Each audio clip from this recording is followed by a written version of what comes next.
इसीलिए मुझे लगता है कि ये जो बयान दिया गया है ना, ये इंटरनेशनल कम्युनिटी के लिए है ही नहीं, ये तो डोमेस्टिक ऑडियंस के लिए, हमारे लिए, कि हम सुन के खुश हो जाएं एंड हम ना सवाल पूछें। एंड जो हमारी आर्म्ड फोर्सेज हैं वही हमें कॉन्ट्रडिक्टिंग स्टेटमेंट्स देती हैं, तो हम क्या करें उसका। एंड एयर चीफ मार्शल की जो स्पीच थी, उसका जब प्रेस रिलीज आया तो कहीं इन जेट्स के बारे में कि भाई पाकिस्तान के जेट्स हमने गिराए, इसके बारे में कुछ मेंशन भी नहीं है। एंड सबसे पहले तो कोई भी ये कहेगा कि भाई एयर चीफ मार्शल ने बोल दिया इंडियन एयरफोर्स के पत्थर की लकीर है, ऑफ कोर्स सही है, पर डाउट इसीलिए है क्योंकि उन्होंने ये जो भी स्टेटमेंट दी, सिर्फ इतनी स्टेटमेंट दी, इसके आगे पीछे कुछ भी नहीं, कोई पर्टिकुलर एविडेंस नहीं इसको सपोर्ट करने के लिए। इसलिए भाई मेरा तो ये ओपिनियन है कि चाहे सामने वाला जो भी हो, प्रधानमंत्री हो, प्रेसिडेंट हो, लीडर ऑफ ऑपोजिशन हो, तुम्हारा बाप ही क्यों ना हो, बिना किसी रीजनिंग के लिए तुमको कुछ भी बोले, बिना किसी एविडेंस के लिए कोई कुछ भी बोले, तो सवाल तो पूछना बनता है। खास सिर्फ इंडिया और पाकिस्तान ही नहीं, अमेरिकन, चाइनीज, सब लोग इन्वॉल्व हो गए इसमें, ये पता लगाने किसके कितने जेट्स गिरे। तो जो इंटरनेशनल मीडिया और एक्सपर्ट्स ने ये कंक्लूजन निकाला कि हाँ, इंडिया के जेट्स गिरे, कम से कम 3 गिरे। फ्रेंच इंटेलिजेंस रिपोर्ट खुद ही बता रही है कि कम से कम 1 राफेल था। और हमारे इंडिया में भी रिपोर्ट हुआ, सबसे पहले हिंदू में रिपोर्ट हुआ, फिर एकदम से उस रिपोर्ट को हटा दिया गया। कौन से गिराए, कहां पे गिराए, कोई इंफॉर्मेशन नहीं, कोई पर्टिकुलर प्रूफ नहीं कि भाई कहीं डेब्री की फोटो मिली हो या कुछ, ऐसा कुछ भी नहीं था। बस इतना कोट किया जा रहा है कि हाईटेक जेट्स को गिराया। वहीं दूसरी तरफ अब भाई आप कह सकते हो कि भाई ये जो कम्युनिकेशन वॉरफेयर था वो पाकिस्तान जीत गया, ये भी हो सकता है। असलियत में ये भी हो सकता है कि उन्होंने आके जो प्रेस कॉन्फ्रेंस दी है उसमें भी कुछ ना कुछ सच्चाई हो। तो वहां के जो एयर वाइस मार्शल है औरंगजेब, उन्होंने आके एक डिटेल्ड एक्सप्लेनेशन दिया, एक पूरा प्रेस कॉन्फ्रेंस किया, उन्होंने डिटेल्ड एक्सप्लेनेशन दिया, पूरा प्रेजेंटेशन दिया, ये बताने के लिए कि इंडिया के 6 जेट्स गिराए। कौन से थे वो जेट्स, उनका इलेक्ट्रॉनिक आइडेंटिफिकेशन नंबर क्या था, एग्जैक्टली कहां उन्हें गिराया, ये सब यूट्यूब पे अवेलेबल है। पॉइंट ये है कि कोई भी आके सिर्फ एक लाइन बताए, बिना किसी भी फैक्ट्स को कोट करते हुए, बिना किसी भी एविडेंस को दिखाते हुए इतना बड़ा क्लेम कर दे, ये पॉसिबल नहीं है। चलिए हम तो इंडियन है, हम मान लेते हैं, हमको तो वैसे भी इतना ज्यादा मिस इन्फॉर्मेशन, डिसइंफॉर्मेशन परोसा पाकिस्तान एयरफोर्स की ताकत का पता भी है, कितने जहाज गिरा जाए पता भी नहीं चलेगा। 6 जहाज गिराने का झूठ तो मत बोलो। भारतीय सहाफी ने अपने एयर चीफ के बयान के 6 जहाज गिराने के बयान को डिबंक कर दिया। मजीद भारतीय तज्जिया निगार अपने वीडियो बयान में क्या कहते हैं, आइए जानते हैं। इसीलिए मुझे लगता है कि ये जो बयान दिया गया है ना, ये इंटरनेशनल कम्युनिटी के लिए है ही नहीं, ये तो डोमेस्टिक ऑडियंस के लिए, हमारे लिए, कि हम सुन के खुश हो जाएं एंड हम ना सवाल पूछें। एंड जो हमारी आर्म्ड फोर्सेज हैं वही हमें कॉन्ट्रडिक्टिंग स्टेटमेंट्स देती हैं, तो हम क्या करें उसका। एंड एयर चीफ मार्शल की जो स्पीच थी, उसका जब प्रेस रिलीज आया तो कहीं इन जेट्स के बारे में कि भाई पाकिस्तान के जेट्स हमने गिराए, इसके बारे में कुछ मेंशन भी नहीं है। एंड ऐसा पहली बार नहीं है कि हमारी आर्म्ड फोर्सेज ने कोई स्टेटमेंट दी हो जो गलत साबित हो गई हो। क्या ये सब दिया जा रहा है आपको डिस्ट्रैक्ट करने के लिए, आपको कंफ्यूज करने के लिए? आगे जाके पता चला कोई वॉर वगैरह भी छिड़ जाएगी ना, पता भी नहीं चलेगा कि क्यों छिड़ी। We are proud of our Indian armed forces, इसमें कोई डाउट नहीं है। और वो कोई भी स्टेटमेंट दें तो वो एकदम पत्थर की लकीर ही होती है। एंड क्यों ना हो, क्योंकि जब भी हमेशा दिया है कोई भी पर्टिकुलर स्टेटमेंट तो पूरे ट्रैक रिकॉर्ड, पूरे प्रूफ के साथ दिया है, पूरे एविडेंस के साथ, कोई भी रीजन नहीं रहा है उनको डाउट करने का। पर जब हमारे इंडियन एयरफोर्स के air chief marshal AP Singh sir आके इस टाइप की स्टेटमेंट्स दें कि इंडिया ने 6 जेट गिराए पाकिस्तान के, एंड ये जो स्टेटमेंट है ये इन्होंने किसी प्रेस कॉन्फ्रेंस में नहीं दी है, ये तो एक लेक्चर दे रहे थे बैंगलोर में, वहां पे दिया है, सुन लीजिए। Apart from this, the SAGW systems, mostly from, I'm talking about fighter aircraft are from S-400. We have at least 5 fighters confirmed kills and 1 large aircraft, which could be either an Elent aircraft or an AWC aircraft, which was taken out at a distance of about 300 kilometers. This is the actually largest ever recorded surface to air kill that we can talk about. सबसे पहले तो कोई भी ये कहेगा कि भाई air chief marshal ने बोल दिया इंडियन एयरफोर्स के पत्थर की लकीर है, ऑफ कोर्स सही है, पर डाउट इसीलिए है क्योंकि उन्होंने ये जो भी स्टेटमेंट दी, सिर्फ इतनी स्टेटमेंट दी, इसके आगे पीछे कुछ भी नहीं, कोई पर्टिकुलर एविडेंस नहीं इसको सपोर्ट करने के लिए। इसलिए भाई मेरा तो ये ओपिनियन है कि चाहे सामने वाला जो भी हो, प्रधानमंत्री हो, प्रेसिडेंट हो, लीडर ऑफ ऑपोजिशन हो, तुम्हारा बाप ही क्यों ना हो, बिना किसी रीजनिंग के लिए तुमको कुछ भी बोले, बिना किसी एविडेंस के लिए कोई कुछ भी बोले, तो सवाल तो पूछना बनता है। खास तौर पे आजकल दुनिया में जो स्थिति है, हमारे देश में जो स्थिति है, ये ट्रस्ट मी ब्रो वाला फंडा ना बिल्कुल नहीं चलेगा, चाहे वो कोई भी हो। और खास तौर पे यहां पर क्योंकि ऑपरेशन सिंदूर जो है वो 7 से 10 मई तक चला था। ये जो पर्टिकुलर स्टेटमेंट दी है हमारे एयर चीफ मार्शल ने, ये दी है 9 अगस्त को।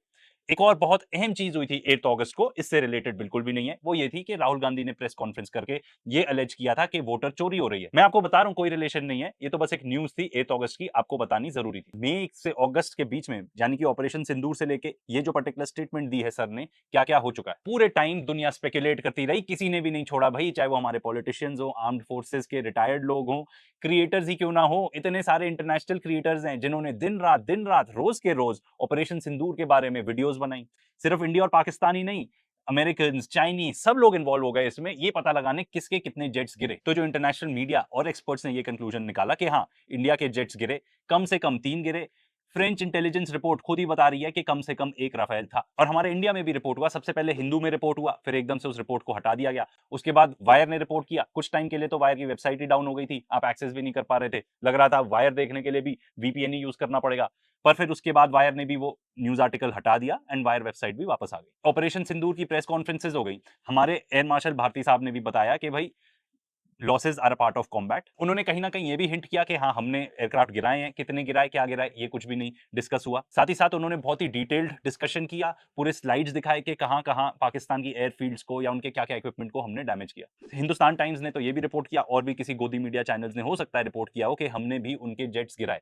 कौन से गिराए, कहाँ पे गिराए, कोई इन्फॉर्मेशन नहीं, कोई पर्टिकुलर प्रूफ नहीं कि भाई कहीं डेब्री की फोटो मिली हो या कुछ, ऐसा कुछ भी नहीं था। बस इतना कोट किया जा रहा है कि हाईटेक जेट्स को गिराया। वहीं दूसरी तरफ अब भाई आप कह सकते हो कि भाई ये जो कम्युनिकेशन वॉरफेयर था वो पाकिस्तान जीत गया, ये भी हो सकता है। असलियत में ये भी हो सकता है कि उन्होंने आके जो प्रेस कॉन्फ्रेंस दी है उसमें भी कुछ ना कुछ सच्चाई हो। तो वहां के जो एयर वाइस मार्शल है औरंगजेब, उन्होंने आके एक डिटेल्ड एक्सप्लेनेशन दिया, एक पूरा प्रेस कॉन्फ्रेंस किया, उन्होंने डिटेल्ड एक्सप्लेनेशन दिया, पूरा प्रेजेंटेशन दिया, ये बताने के लिए कि इंडिया के 6 जेट्स गिराए। कौन से थे वो जेट्स, उनका इलेक्ट्रॉनिक आइडेंटिफिकेशन नंबर क्या था, एग्जैक्टली कहां उन्हें गिराया, ये सब डिटेल उन्होंने दिया। एक छोटा सा एक्सट्रैक्ट आपको यहाँ पे दिखा रहे हैं, देख लीजिए। These are the locations with the range bearing electronic ID that we think that we are sure that we have shot. A MiG-29 was shot 8 miles from LOC, bearing 24320 nautical miles from Srinagar. A Su-30 was shot 192 19 miles, 25 miles from LOC. We have the exact details because you cannot, in the modern battlefield, you cannot conjure up things out of imagination. You have an electronic ID. The aircraft gets picked up by his data link. As soon as you put on your radar, you show yourself, and nobody can hide, nobody can deny that. A Rafale was shot 54 miles from LSC in Srinagar, so you can have all these details. चाहते हैं तो पूरा presentation भी इसका देख सकते हैं, YouTube पे अवेलेबल है। पॉइंट ये है कि कोई भी आके सिर्फ एक लाइन बताए, बिना किसी भी फैक्ट्स को कोट करते हुए, बिना किसी भी एविडेंस को दिखाते हुए इतना बड़ा क्लेम कर दे, ये पॉसिबल नहीं है। चलिए हम तो इंडियन है, हम मान लेते हैं, हमको तो वैसे भी इतना ज्यादा मिस इन्फॉर्मेशन डिसइंफॉर्मेशन परोसा जाता है रोज के रोज। पर क्या इंटरनेशनल कम्युनिटी मानेगी इस चीज को? बिल्कुल भी नहीं। चलिए ये मान लीजिए कम्युनिकेशन वॉरफेयर लूज कर दिया हमने शुरू में, बाद में तो कैचअप कर सकते थे, बाद में तो पूरे एविडेंसेस के साथ बता सकते थे कि हुआ क्या। पर शायद हम यही बताना भूल गए पूरे इस टाइम पे कि हमने उनके जेट्स गिराए थे। हमारे जो सीडीएस हैं जनरल चौहान, उन्होंने भी अग्री किया कि हाँ हमारे जेट्स गिरे थे। उन्होंने ये भी नहीं मेंशन किया उस टाइम पे कभी भी कि हमने इतने इतने जेट्स पाकिस्तान के गिराए थे, क्योंकि शायद गिराए ना हो। उन्होंने ये जरूर डिनाई किया था कि यहाँ 6 प्लेन नहीं गिराए गए थे। एक पूरा पार्लियामेंट्री डिबेट हो गया ऑपरेशन सिंदूर के दौरान। भाई नेतागण को तो आप लोग जानते ही हो ना अच्छे से, चाहे कोई भी नेता हो, लीडर ऑफ ऑपोजिशन हो या रूलिंग पार्टी के हो, कोई भी क्रेडिट लेने से पीछे नहीं हटता। उस टाइम के दौरान भी पूरा डिस्कशन हुआ। हमारे डिफेंस मिनिस्टर ने ऑपोजिशन को ये तक बोला कि आप तो ये तो पूछ ही नहीं रहे हो कि पाकिस्तान के कितने जेट्स गिराए। उन्होंने एक बार भी हमसे यह नहीं पूछा कि हमारी सेनाओं ने दुश्मन के कितने विमान मार गिराए। अगर गिराए होते तो उस टाइम पे उन्होंने नंबर क्यों नहीं बताया? जब इतनी हीटेड डिस्कशन चल रही थी तब उस टाइम पे क्यों नहीं बताया कि पाकिस्तान के ये जेट्स गिराए? क्या ये आफ्टर थॉट था? आई डोंट नो, मैं तो सवाल पूछ रहा हूं। अब एयर चीफ मार्शल ने स्टेटमेंट तो दे दी, अब आप उसका बैकलैश देखो इंटरनेशनल कम्युनिटी में क्या है। ये रॉयटर्स में रिपोर्टेड है, पाकिस्तान के जो डिफेंस मिनिस्टर हैं वो बता रहे हैं कि ऐसा कुछ हुआ ही नहीं, कोई प्रूफ भी नहीं है इस चीज का। इनफैक्ट उन्होंने तो आके ये तक बोल दिया कि इन्वेंट्रीज चेक करा लो, इंडिपेंडेंट वेरिफिकेशन तक करवा लो। इस पर्टिकुलर कमेंट के बाद इंडियन एयरफोर्स का या इंडियन गवर्नमेंट का कोई पर्टिकुलर कमेंट नहीं आया इस चीज को लेकर। रॉयटर्स ये भी बता रहा है कि जो एयर चीफ मार्शल ने पर्टिकुलर स्टेटमेंट दी, उन्होंने ये बताया नहीं कि किस टाइप के फाइटर जेट्स गिराए गए। उन्होंने ये तक क्लेम किया कि कुछ F-16s भी डैमेज हुए हैं। सुन लीजिए। We have indication of at least one AWNC in that AWC hangar and a few F-16s which were under maintenance there. And here, this is the photograph again from open source from one of their earlier picture of the same hangar. And here, the hangar which is one half of the hangar is gone.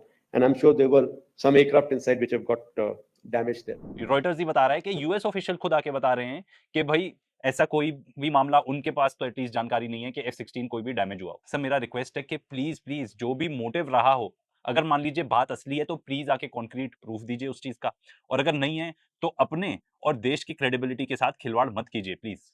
हम खुद भी risk ले रहे हैं ये video बना के, क्योंकि लोग कहेंगे अरे उन्होंने बोल दिया, तुम कौन हो डाउट करने वाले। पर सवाल ये है, जो मैंने पहले भी बताया फिर भी बताऊंगा, कि भाई नेता जो भी स्टेटमेंट दे दें आप एक्सेप्ट कर लेते हो कि ठीक है भाई फैक्चुअली इनएक्यूरेट हो सकती है, पर कोई इस टाइप का स्टेटमेंट एयर चीफ मार्शल आके दे, उस पे आप डाउट नहीं कर सकते कि भाई इनएक्यूरेट है कि नहीं है, आपको खुद उत्ते प्रूफ देने पड़ेंगे। तो सर मेरा रिक्वेस्ट है कि प्रूफ दे दीजिए इस चीज का। और साथ ही साथ जो भी क्लेम किया जा रहा है उसको कॉन्ट्रडिक्ट कर रही है इंटरनेशनल मीडिया और यूएस ऑफिशियल्स। हमको पूरा फेथ है हमारी आर्म्ड फोर्सेज में, पर जो माहौल है ना, किसी को भी ब्लाइंडली ट्रस्ट नहीं किया जा सकता। प्रूफ कहां है बताना पड़ेगा, क्योंकि बात सिर्फ हमारी नहीं है, बात पूरी इंटरनेशनल कम्युनिटी की है कि हमारी दुनिया के सामने इमेज कैसी है, वो भी मैटर करता है। इसीलिए जरूरी है कि प्रूफ दिखाए जाए।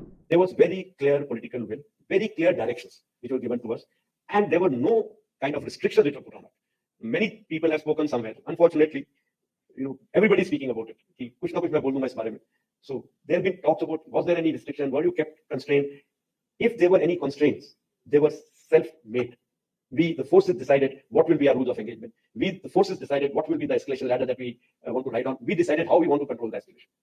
So I want to make it very clear, there were no, I repeat, no restrictions on us. Full freedom was given to us. तो जो वो बात कर रहे हैं कि काफी लोगों ने इस चीज के बारे में बात की है, वो इसकी बात कर रहे हैं कि जो हमारे इंडियन डिफेंस के अटैचे हैं इंडोनेशिया में, उन्होंने आके ये बता दिया था कि भाई हमारे एयरफोर्स के जेट गिरे थे, वो भी इसलिए गिरे थे क्योंकि कंस्ट्रेंट्स थी, पॉलिटिकल कंस्ट्रेंट्स थी कि भाई आप जो पाकिस्तान की मिलिट्री एस्टैब्लिशमेंट है उसको टारगेट नहीं करेंगे, सिर्फ टेरर इंफ्रास्ट्रक्चर को टारगेट करेंगे। सर मेरा तो एक सिंपल क्वेश्चन है यहाँ पे कि अगर टोटल फ्रीडम थी तो फिर आपने क्यों ऐसा सोचा कि हम जाके अटैक कर देते हैं और एयर डिफेंस सिस्टम को छुआ तक नहीं, अटैक तक नहीं किया। मेरी अंडरस्टैंडिंग बहुत ही बेसिक है, पर मैंने जितने भी एक्सपर्ट्स को सुना है वो ये बताते हैं कि भाई सबसे पहले तो आपको एयर डिफेंस सिस्टम को खत्म करना पड़ेगा, फिर आप जाके जो आपका एक्चुअल ऑब्जेक्टिव है उसको अचीव कर सकते हैं। जो भी चीज उसके बाद डिस्ट्रॉय करनी है उसको उसके बाद टारगेट कर सकते हैं। I hope I am wrong and I would like to know if I am wrong in this case कि भाई अगर आपके पास कोई भी पॉलिटिकल कंस्ट्रेंट नहीं था तो आपने ये पर्टिकुलर राउट क्यों चूज किया, एंड उससे हमारे फिर जेट्स लूज हुए, गिरे, तो उसके लिए जिम्मेदार कौन है। सर मैं ये भी जानना चाहूंगा कि आर्म्ड फोर्सेस के लोग ही, सरप्राइजिंगली आर्म्ड फोर्सेस के लोग ही अलग अलग भाषा बोल रहे हैं, तो कौन सही है, हम किसकी बात माने? देश में वैसे भी इतनी ज्यादा अंधेर कर दी है, आप किसको मान सकते हैं? नेता तो चलिए छोड़ दीजिए, ठीक है ना, इलेक्शन कमीशन पे आप ट्रस्ट नहीं कर सकते, अब जो हमारी आर्म्ड फोर्सेस हैं उसी में लोग अलग अलग भाषा बोल रहे हैं, तो क्या करें हम, किसके पास जाएं? लोग इतने ज्यादा हैरान परेशान हो चुके हैं इस देश में, आप मान नहीं सकते। एक तरफ लीडर ऑफ ऑपोजिशन आके पूरा एटम बम फोड़ देते हैं कि भाई आप खुद ही संदेह में आ जाओगे कि इलेक्शन कमीशन अपना काम कर भी रहा है या नहीं कर रहा, या क्या कर रहा है इलेक्शन कमीशन। दूसरी दिन आप ही का इस टाइप का बयान आ जाता है। हु डू वी ट्रस्ट, क्या करें? इसलिए कोई भी आपको कुछ भी कहे ना, चाहे कोई भी हो, आपका रिलेटिव हो, कोई भी हो, अगर वो आपको साउंड रीजनिंग नहीं दे रहा, आपको पूरे प्रूफ नहीं दे रहा, आप उसकी बात मान ही नहीं सकते। And a good example of not giving proof is जो हमारे एयर चीफ मार्शल ने बताया। आई वुड होप कि कुछ प्रूफ आ जाए इन द फ्यूचर, बट अभी नहीं है हमारे सामने, तो हमको तो यही मानना पड़ेगा कि विदाउट एविडेंस उन्होंने